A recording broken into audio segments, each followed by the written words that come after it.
Hey guys, welcome to our tier list for the month of May 2020 released Gacha games. So the first game we're going to be taking a look at is Harbingers Last Survival. So this game is basically something that has went through so many iterations. So it was once actually kickstarted, then relaunched, then shut down, rebranded, had even different names. It was like a cockroach who survived several nuclear blasts. The problem with this game is that it went through so many changes, it probably lost its own identity. If you look at the game, it actually borrows like art style from Persona 5, and for somebody who has played the game himself, it was so on the nose, I couldn't really fully enjoy the game. And it's really just a typical idle game, doesn't really offer that much variety.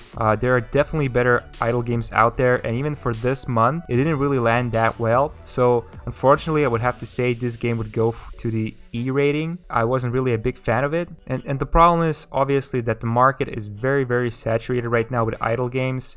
And if you're going to be doing something with idle games, then you should probably use something that makes you really stand out from the rest of them. So there we go. We start the day with the lowest rating in the tier list. Or will we see even more games that get lower ratings? Let's hope not. Okay, so the next game on the list is King's Army. This game, at least in my opinion, gets already a big plus because it revolves around animals. And I love anything that has to do with animals, that uses like some kind of a representation of them. And this is yet another idle game. This is another idle game. We're trying to get rid of them as soon as possible because usually they're not that good and they are just a cash grab. And ironic as that sounds, all gacha games are cash grabs, but usually they contain something that's more enticing.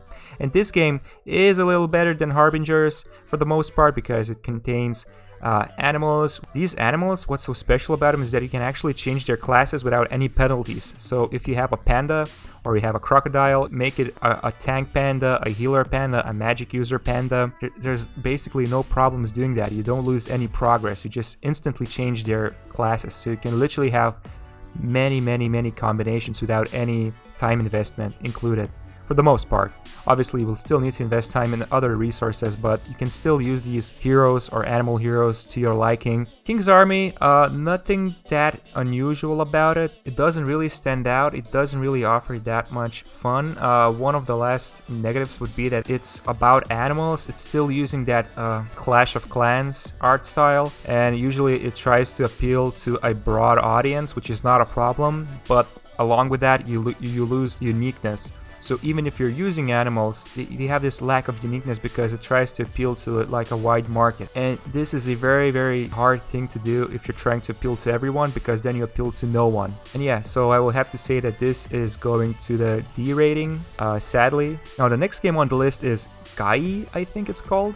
So this is a turn-based RPG. Probably the first thing you will notice about this game when you're playing it is that the character artwork, they are not made in the same art direction. So one of the characters will look like it will completely not fit in the art style from the other character, and that completely threw me off. I didn't like it. I almost wanted to close the game immediately because it just looked like something that was made. You know those games where they used to have like these Mugen battles where you just have like a roster of 200, 500 characters and they're all like from different genres. When there's like a SpongeBob SquarePants fighting Goku. Yeah, I'm talking about that. It does actually bypass these problems once you start playing it because the actual 3D artwork, it actually looks quite amazing. But then the unfinished UI creeps in. It doesn't actually look nice. It doesn't give this satisfying tactile feeling. So I would say that there are still some things this game needs to improve in the art direction, in the UI. And obviously it doesn't really offer that many uniqueness as well. You can change some of the things about your main avatar, some of the heroes. You can toy around with their builds. It didn't really give me much joy. It wasn't that exciting. It had its own problems, so we'll be placing this game Gyee at the D rating. Okay, so the next game on the list is Moe Ninja Girls Shinobi RPG. So Moe Ninja Girls was a visual novel that it received a lot of appeal from a lot of people, and the developers decided to make an RPG game. Now this game heavily borrows some inspiration from several genres, one of them being Fate Grand Order. You can utilize your leader as someone who gives additional powers, attacks. You can even like level up your hero's abilities. And for the most part, it's a turn-based RPG game. So you collect girls, or should I say girl costumes, because most of the girls are actually unlocked from the start of the game. The gacha system works as you're actually just acquiring costumes for them. You're not acquiring new girls, you're just acquiring new costumes. And these costumes, well, yeah, they're for a certain audience of gentlemen. Myself, I'm not really a big fan of those, but I understand the appeal. For me, the game was a bit on the side of being like chibi art style, so that means, okay, well, this is a little low budget. They're trying to like save money on things. Usually you call these things optimizations in games, so you're trying to optimize your game to look a little bit less like, you're trying to optimize the game to be less expensive and try to milk your fan base. I'm getting this vibe that the developers are trying to just milk their existing fan base, but this is how it felt. If you're not a big fan of moe girls, then you will not play this game.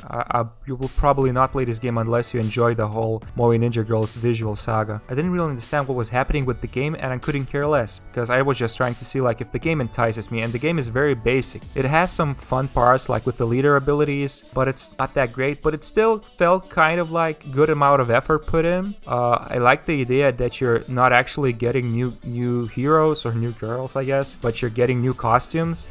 Problem with this is that you're actually using a system that's very stingy. To get new costumes, I think you're only able to get, if you're a free-to-play player, only like one costume per day, which in my eyes, it's not that great. So still, moe, if you're a fan, I think this is a pretty good product. This game gets a C tier. Somebody who's a fan will definitely enjoy this game. Okay, so the next game is Forza Street. That's like a gacha game, you collect cars, I guess. That's great. More diversity, I guess. Immediately I will say this is not a game for somebody who does not enjoy cars, and you're somebody who enjoys cars and enjoys car simulation games, but you suck at driving those games just like me, then this is basically a bullseye towards your enjoyment levels. You're not actually driving the car, you just collect cars. They have their own power levels, they have their own like elemental weaknesses. It's like a rock paper scissors system. The graphics actually look quite amazing on a mobile phone. You can also play this game on your computer. It has the feature to skip the stages, which it might not sound exciting on paper, but the reality is that a lot of racing games require you to repeat the same stages over and over and over again. Racing on the same like racetrack just earn some crappy resources, so you can just advance like by a minuscule amount. That's not cool, and at least Forza Street knows how to handle this. So if you just want to progress through the game, enjoy the best parts, you can do that. You can just auto skip the stages that you just need to farm, and that is perfect. And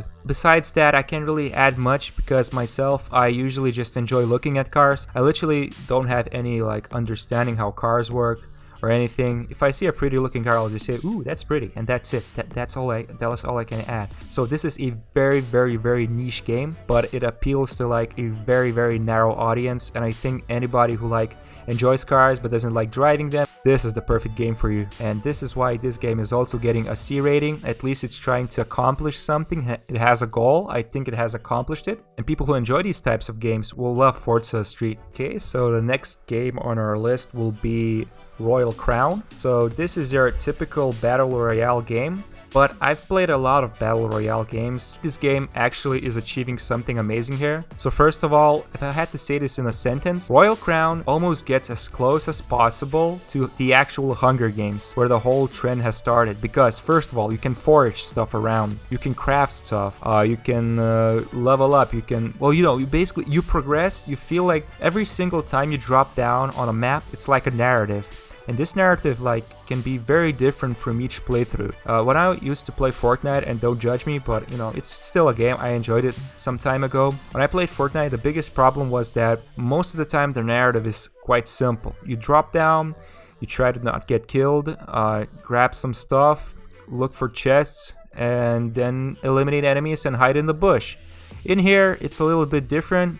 So you drop down into the world, there's enemies around, it gives this like fantasy RPG feeling where you're like exploring things. It gives more like vibrant feeling of a fantasy world, and I think it was the perfect choice of making a game in a fantasy setting, because you can then exploit these things like foraging and crafting, and I think this game nailed it. this is a battle royale on phone, like PUBG right now. It's taking off amazingly, like people are loving it, but it still has some problems. Mainly, it's still cluttered game. It still feels sluggish. It's not for everybody, and it doesn't really scratch that gacha gaming appeal because, well, it doesn't really have that many unlockable heroes, and if they are, it just doesn't offer that many choices for what you want from a gacha game. But it has achieved a nice goal here. It has created a better, vibrant world for battle royales, and so for this reason I would be giving it a C rating as well. So the next game on our list, it's Hero Cantare. This game here, it was like a 50-50 for me, so I'm not really sure like what to feel about it, because on an objective level I can see why this game is actually really good. So first of all, it's not very pretty on the eyes with the UI. Now, I'm a person who very strongly advocates for good UI. So the screen is very small. Usually those people who are using like Excel models, I understand, but you need to like treat the UI as something that's very important for people, how the game loads, how the game transitions from menu to menu. And this game just completely flops at that department. It's just not a great UI. I'm not an expert on UIs, but just from my own user experience, it wasn't great. For example, if I want to like farm something, I literally have to go to like story mode, click on some region, then finally scroll through all the stages, click on that, click on the next stage to enter it. Like, it's so exhausting, and basically all the gacha games is just endless farming until you get sick of it and move to the next game. That's all there is, and it's a bit insufferable. I don't know, I'm not a big fan of the UI. Aside from that, it's a pretty good game. And then the artwork is awesome because obviously it's artwork that's actually created from pre-existing IP. That means they have a already established fan base. The good thing about this game, for example, comparing this to Moe Ninja Girls, is that while Moe Ninja Girls directly tries to appeal to just the fans, Hero Cantare actually appeals to a lot of people. For me, example, because it's more easier for me to get into the artwork. It just feels more like jovial. These characters all look super cool, you know. I actually read a lot of like visual novels. I think that's what they're called these days. Well, basically comic books, but like they're not by Marvel or DC Comics. This publisher, they're called Image Comics. This is the first impression I got about the game. The combat is nice enough. You can literally unlock one of the most powerful heroes in the game just by completing some generic missions, which is like insane in my opinion. So if you still haven't tried to play the game, now is the right time when you see this video. So yeah, I would say Hero Cantare accomplishes a lot of great things. Combat is fun, good art direction. They understand how to appeal to more than just the fans of the whole webcomic, and for this reason, Hero Cantare is getting a B rating. So we have 3 games remaining. If you're watching this video, leave a comment with your prediction where you think these games will end up. So the first of the last 3 games will be Battle Divas Slay the Mecha. I have to confess, even though this game doesn't look that great, it uses chibi graphics, which is like a point deducted immediately for me. Sorry, but just usually when I see chibi graphics, to me that speaks that the developers are just trying to save money. Yeah, I mean, it's not a bad thing to save money, but you can achieve so many better things than chibi graphics, and there's been so many mobile games, those cash grab games, where they use chibi graphics because it's the cheapest option to produce. But the rest of it, it's amazing. So first of all, this game offers a draft mode, much like playing any of those card games, like Hearthstone, Gathering, where you basically get to draft your own pre-level team and progress to the dungeon. Like, I haven't seen this before in any gacha game. That's so awesome. Like, if you haven't seen, you can watch my first impressions video where I pulled like this sorceress, and she literally could spawn like these tentacles from the ground, and they had their own like special rules how to like move, attack, and she was like completely complex from the beginning. Like, I had to spend time understanding her. There's also like, I love the games where they use grid system because then it gives like more ways to navigate your character.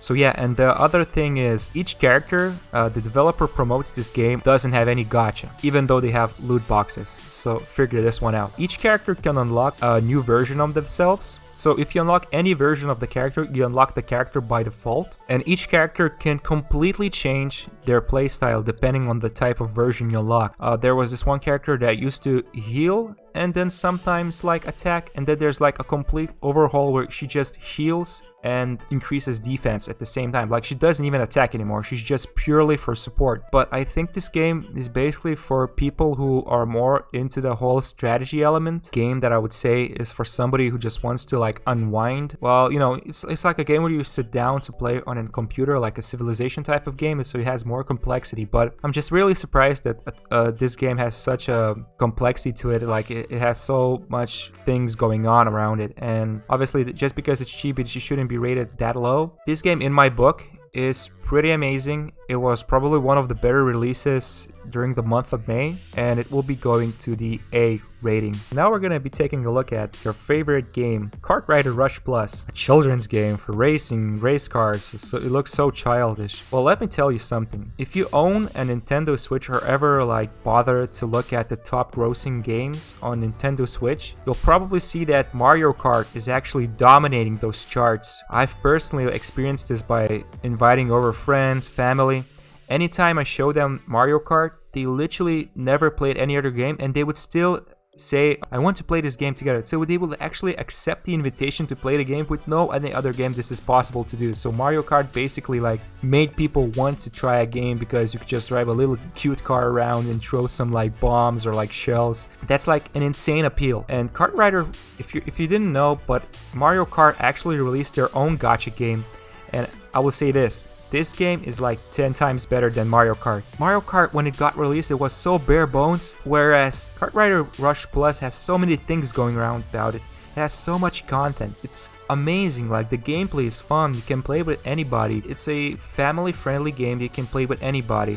You know those phone games where you can just play like Scrabble or like Connect 4 and anybody would join you? This is the perfect type of game where you can just play together when you meet up. And yeah, it basically has like fluid racing, super exciting like skills you can use. And it's just fun to play. It takes the whole formula about Mario Kart and makes it much better. The only missing ingredient is the actual appeal of Mario World. So I think it's still pretty good. It's still pretty cute. The karts themselves that you can drive, they look really cool. But the biggest downside of this game that literally cannot make it an S rating is that the gacha system is time-based. So anything you unlock, well, not anything, but like a lot of things you unlock, cards, characters, they will only remain for from a day to a week. That's it. If you unlock it, you lose it after some time. Why did they do that? Why did they decide like... So I just really hope none of the other games copy this business model. Gacha games are all about obtaining something because this is a chase. You're chasing something. If you unlock it, you want it to be yours forever. And in this case, you unlock something rare, it's not yours forever. You need to unlock it again. So that's pretty strange for me. So still, it's a very good game. So it's going to the A rating, but I just can't forgive it for taking away these gacha elements that are supposed to stay there forever, but instead you just have them like temporarily. Okay, so we're taking a look at our final game, which has received a lot of hype. It's been only what, 4 to 5 days since the game has been released, and it's been one of the top games for the past week. It's been getting a lot of attention. So the game we're talking about is Exos Heroes. I've personally made a review of the game. If you want to check it out, the link is below the video. So what this game does right. First of all, artwork, music, gameplay. Even gameplay is fine.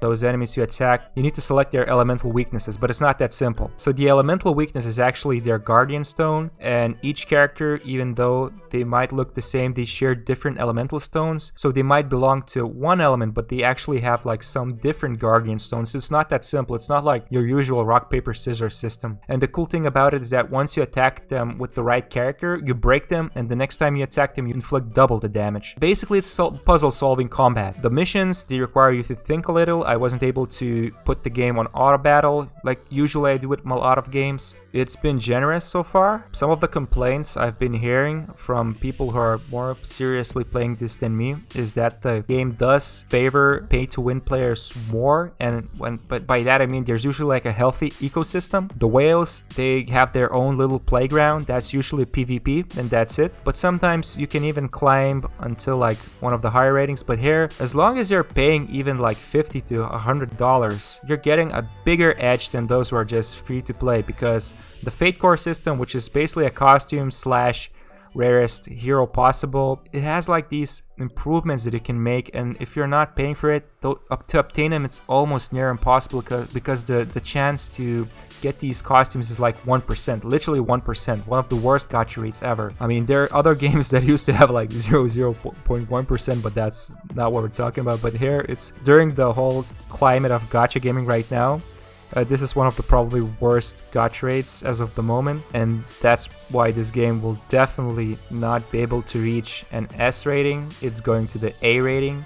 It's still a very good game. It has seen some rough days since the launch because the game is not opening on a lot of iPhones, at least myself included. It's not working that well on BlueStacks, which I've been using, but the developer is actually a company that's quite small, and their past projects don't even show that they have like anything ambitious made as before as this game. So I applaud them for trying their best, and they clearly achieved a lot of great results with this game, but it does have some drawbacks. But overall, this game is pretty good for this month. If you're looking for something that's engaging, I would say go through the games from A to C. So if you enjoy watching this video, make sure to hit the subscribe button, press like, leave a comment on your own opinion about this tier list. I'm sure a lot of you will probably disagree, maybe even agree.